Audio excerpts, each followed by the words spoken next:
kazivai vana vaMwari mufanira kunge kuchingamidza kuchirongwa chedu chamazuva ose kunai pastor. Vatanga kuti bata mukati mezuva ranhasi toda kutendai Mwari akuitirai zvakanaka. Vari kuunza mibvunzo komborerwai ndimi noto chirongwa chedu chirambe chichiendera mberi.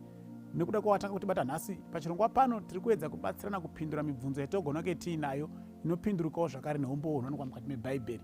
Saka sunungukaiwo kutumira zvakare mibvunzo yenyu yamunogona kunge muinayo.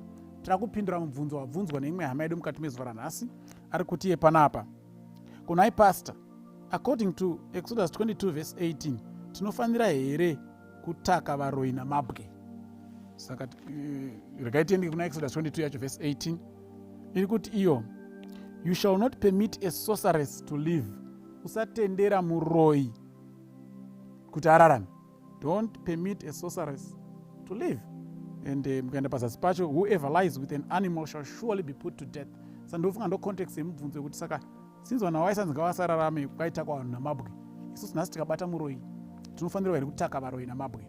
Now pane chinhu chekutanga chatofanira kutanga tanzwisisa maererano neurongwa hwaivapo kare pakati paMwari naIsrael. The Israelites were a theocratic nation. Kana tichiti theocratic tiri kuti isusu it was a nation which had God as its leader and king. Vaisava namambo pakati pavo. Vaiva vanhu vanoziva kuti we are answerable to God. He is our king, he is our leader. Whatever he tells us, we do. Ndosaka ndizvo kuti mazuva emajudges zinonzi kwaisava kana nemutungamiri kana chii, vakazochema kuti titsvagirewo mutungamiri kukazotsvagwa Saul. That was the first king of Israel. But before that, Israel was theocratic.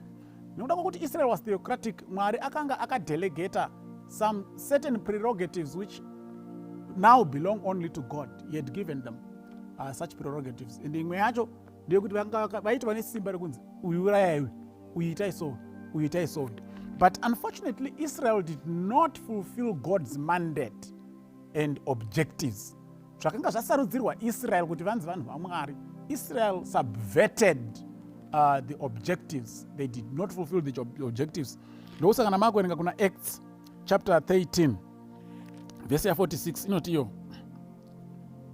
Then Paul and Barnabas grew bold and said, it was necessary that the word of God should be spoken to you first. But since you reject it and judge yourselves unworthy of everlasting life, behold, we are turning to the Gentiles. For so the Lord has commanded us, I have set you as a light to the Gentiles, that you should be for salvation to the ends of the earth. But the Jews stirred up, verse 50, the devout and prominent women and the chief men of the city raised up persecution against Paul and Barnabas and expelled them from their region. Verse 51, but they shook off the dust from their feet against them and came to Iconium. So what is happening here? Paul and Barnabas were trying to plead, and Jews, their fellow, brethren, the Jews. Amadzangu, just on the Messiah, my Jews are rampa. Kusvikira Paul and Barnabas, they waxed bold and they said to them, it was good that makanga sarudzwa imi, God had spoken to you first, but since you reject the word of God, we are now turning to the Gentiles, and you think it's unworthy. So that Israel rejected this offer, and this privilege, they subverted it. Kushikira Mwari akati, it's enough, enough is enough. Paul and Barnabas, now shake off your dust and go to the Gentiles. So when Israel did that, the theocratic set up ndopa yakapera. Kwakusisina the privilege, since you are a theocracy, you can do this on my behalf, you can do that on my behalf. All that zvakabva zvapera. Saka munotanga kuerenga mavhesi akaita saRomans 12 verse 19. Romans 12 verse 19, your beloved, do not avenge yourselves, but rather give place to wrath, for it is written, vengeance is mine, I will repay, says the Lord. No, don't do that. Vengeance is mine. Why? Because Israel has rejected the theocratic setup. Mwari akuti izvozvo zvaamaoko angu, hazvisiri maoko evanhu. Saka nyaya yekutsividza, nyaya yekuurayana, nyaya yekutakana namabwe, Mwari ndosaka even Jesus Christ would not allow that woman to be stoned, even though any other time angadai akatakwa namabwe. But Jesus will not even allow it to happen because aiziva kuti the privilege the Jews had subverted it. Mukaerenga zvakare Hebrews chapter 10 verse 30.